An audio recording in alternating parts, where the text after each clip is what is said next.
The National Party is being urged to rethink its promise to limit the ability of judges to downgrade prison sentences to home detention. Zane Small sat down with a man on electronic monitoring who credits being away from prison with helping to turn his life around.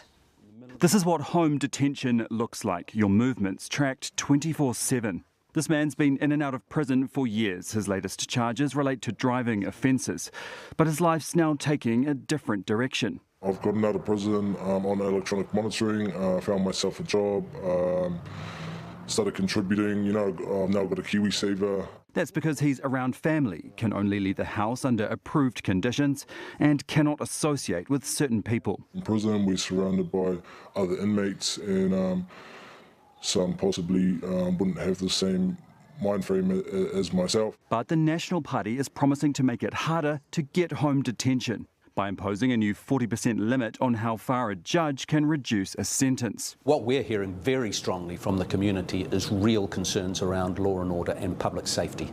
National cites the 37% reduction in the prisoner population between 2018 and last year. Meanwhile, the number of charges for breaching home detention has reached a high of 2,035.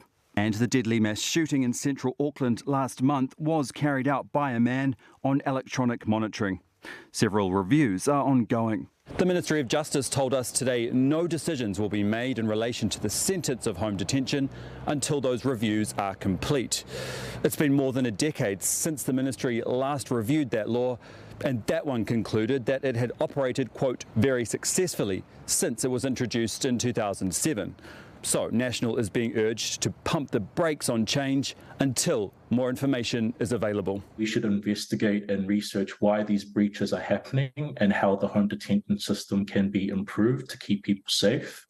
We need to be led by research and evidence, not standalone statistics taken out of context for political gain. Bail is a privilege and it should be protected. A privilege that gives offenders a glimpse of what life could be like once their shackles are off. Zane Small, Newshub.